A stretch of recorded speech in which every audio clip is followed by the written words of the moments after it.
semua. Video pada kali ini kita akan belajar tentang sejarah tahun 5 dalam unit 5 iaitu bangkit berjuang penjajah ditentang.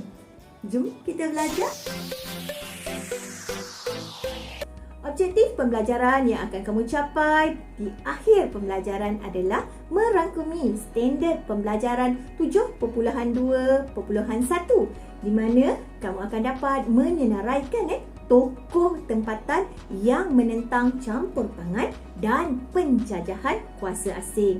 Yang kedua, kamu akan dapat mencapai standard pembelajaran 7.2.2 iaitu kamu akan dapat menyatakan sebab penentangan tokoh tempatan ini. Yang ketiga iaitu 7.2.3 di mana kamu akan dapat menerangkan peristiwa penentangan tokoh terhadap campur tangan dan penjajahan kuasa asing. Baiklah, seterusnya kita akan lihat Syarif Masahur. Syarif Masahur ni daripada mana murid-murid? Ya, betul. Beliau merupakan tokoh pahlawan di negeri Sarawak. Nama penuh beliau adalah Syarif Masahur bin Muhammad Al-Shahab. Beliau ini merupakan seorang pahlawan Melayu yang terkenal dan merupakan pembesar di Sariki, Sungai Rajak, Sarawak.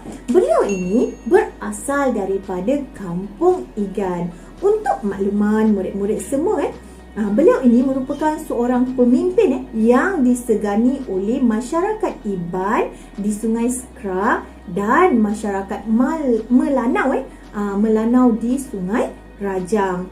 Syarif Masahur ini juga merupakan seorang guru ngaji di mana beliau ni terkenal dalam menyebarkan dakwah Islam.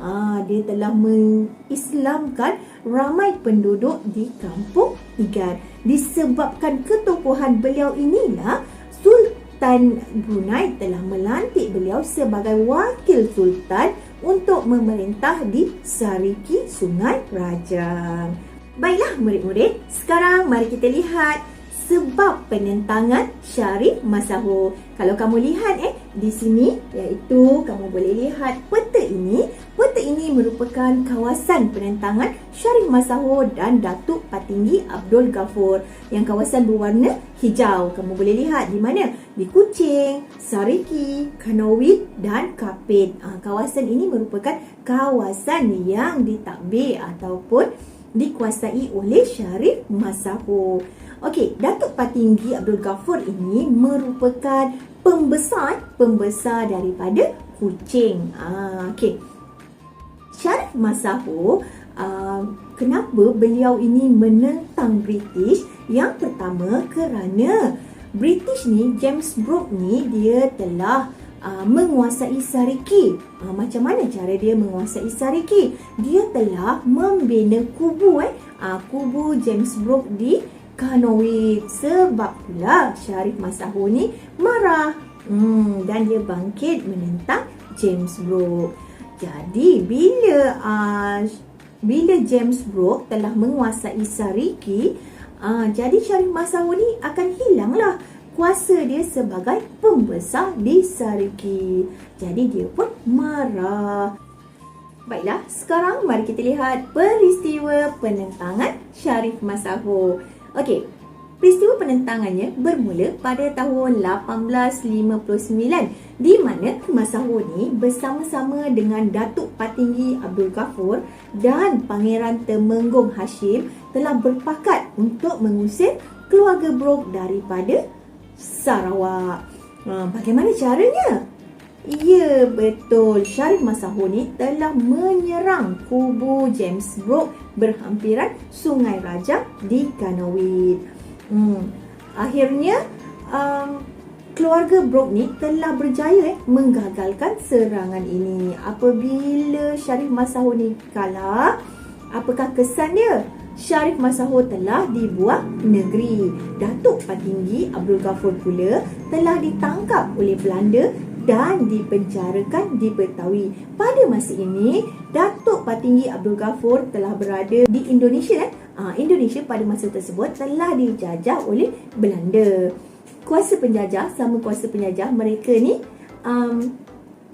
mempunyai saling bekerjasama lah kan. British ni di tanah Melayu, Belanda ni di Indonesia. Walaupun Belanda ni berada di Indonesia, British ni boleh hello je Belanda tu, suruh tangkap Datuk Patinggi Abdul Ghaffur dan memenjarakannya di Betawi. Okey, selesai untuk peristiwa perentangan Syarif Mazhabur. Cikgu harap kamu semua faham tentang Syarif Mazhabur. Baiklah murid-murid, seterusnya kita lihat tokoh pahlawan ini, iaitu Datuk Maharaja Lela. Datuk Maharaja Lela ini merupakan tokoh di mana ya? Betul, tokoh pahlawan di negeri Perak. Datuk Maharaja Lela ini nama sebenarnya adalah Datuk Maharaja Lela Pandak Lam. Beliau ini merupakan orang besar berlapan Perak yang memerintah kawasan Pasir Salak.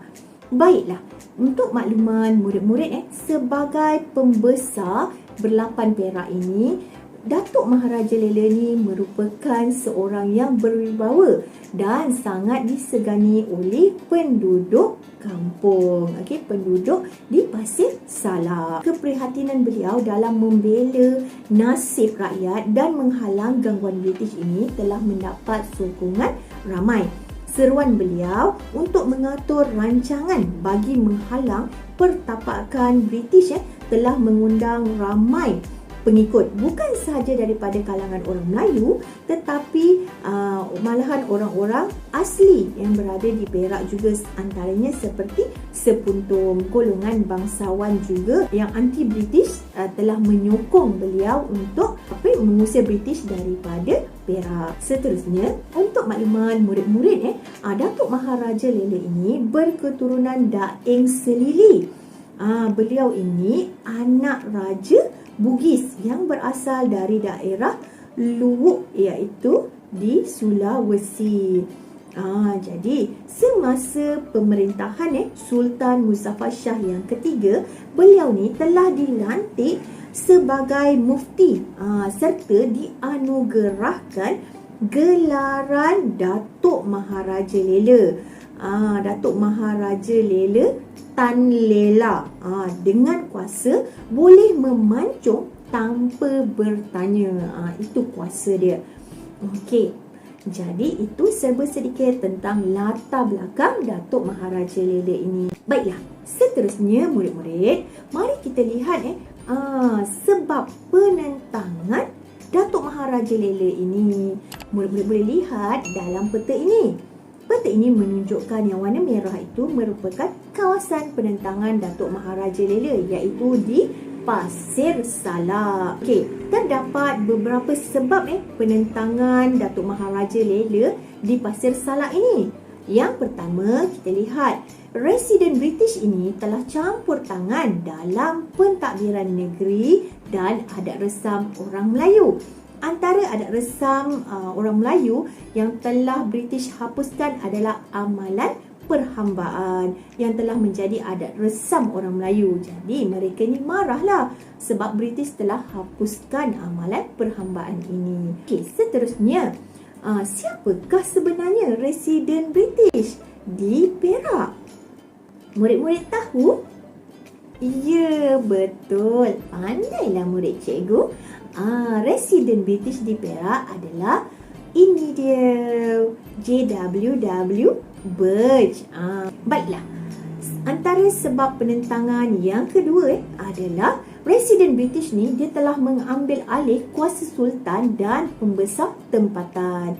Okey, residen British ini telah meminta sultan pada masa tersebut, iaitu Sultan Abdullah, untuk menandatangani surat pengisytiharan yang menyatakan bahawa kuasa memungut cukai telah diserahkan kepada British. Sebab itulah Datuk Maharaja Lela ni bangkit menentang.